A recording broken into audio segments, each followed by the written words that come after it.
Hello and welcome to yet another interesting story from like the India. आज मैं आप सबको एक कहानी सुनाऊंगा जिसका नाम है सुबह सुबह। तो ये कहानी शुरू होती है एक खबर के साथ, एक बड़ी ही दुख भरी खबर जिसे सुनाने के लिए रिया अपनी बहन वीणा के पास जाती है। वीणा एक साधारण सी औरत है जिसकी शादी हुई है अजय से, जो बहुत अच्छे से भुवनेश्वर के अंदर अपना सुखी जीवन बिता रही होती है। सुबह सुबह एक खबर आई कि भुवनेश्वर से 30 किलोमीटर दूर एक कोल माइन के अंदर बहुत तगड़ा विस्फोट हुआ है, जिसके अंदर अजय की मृत्यु हो चुकी है। इस चीज की खबर सबसे पहले रिया के पति मयूरेश को मिलती है। मयूरेश को समझ नहीं आता कि यह खबर रिया को तक कैसे बताए। वो वापस से उस लिस्ट को चेक करता है और देखता है कि अजय का नाम उसमें है।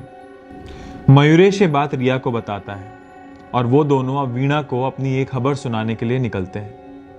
क्योंकि वीणा को दिल की बीमारी भी है, इसीलिए रिया बहुत डरी हुई थी कि वो ये खबर अपनी बहन को कैसे सुनाएगी। डर डर के रिया ने खबर वीणा को सुनाई। वीणा को समझ नहीं आए हुआ क्या। वीणा जोर जोर से रोने लगी, बिलखने लगी, अपनी बहन के कंधे पर सर रखकर रोने लगी। थोड़ी देर बाद वो अपने कमरे के अंदर चली गई और उसने अपने कमरे की कुंडी लगा दी। कुंडी लगाने के थोड़ी देर बाद वो अपनी खिड़की के पास जाकर खड़ी हो गई और एक टक बाहर देखने लगी। कुछ देर बाद वो अपनी आर्म चेयर पर गिर गई। उसे पता ही नहीं चला ये कब हुआ। वो अब भी खिड़की के बाहर ही घूरे जा रही थी। कुछ देर बाद उसे एक बड़ी अजीब सी फीलिंग हुई। वो फीलिंग इतनी ज्यादा बढ़ने लगी कि वो उसे रोक ही नहीं पाई और वो जोर जोर से चिल्लाने लगी, free free free, my mind and body is free free free. उसे पता नहीं क्या हो रहा था। बहुत देर तक कोई आवाज ना आने पर नीचे बैठी रिया को बहुत टेंशन होने लगी। उसे लगा कि कब से ये दरवाजा बंद है, मैं ऊपर जाकर देखती हूं। वो आई और जोर जोर से वीणा का दरवाजा भड़बड़ाने लगी। किसी ने डोर नहीं खोला।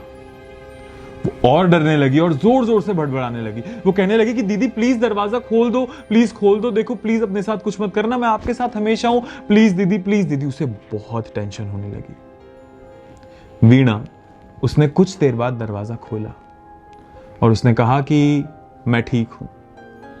शायद वो ठीक ही थी, पता नहीं, है ना।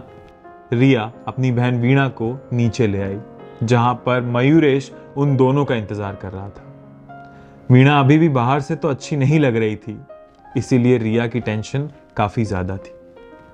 कुछ देर बाद बाहर से दरवाजा खोलने की आवाज आई। ऐसा लग रहा था मानो कोई बाहर चाबी से दरवाजा खोल रहा हो। कुछ देर बाद दरवाजा खुला तो तीनों के तीनों जन बहुत चक्के हो गए, हैरान हो गए। उनके पैरों तले जमीन खिसक गई। जब दरवाजा खुला तो वहां पर अजय था। उन तीनों को हैरान देखकर अजय ने बोला कि क्या हो गया, तुम इतने हैरान क्यों हो। इतने में वीणा की एक चीख निकलने ही वाली थी, पर वो बेहोश हो गई। वीणा की यह हालत को देखकर अजय डर गया और उसने फटाफट एक डॉक्टर को बुलाया। डॉक्टर आया तो उसने यही कहा कि वीणा अब मर चुकी है, उसे हार्ट अटैक हो गया था। डॉक्टर ने एक और बात कही कि वीणा बहुत ही खुशी खुशी निकली है।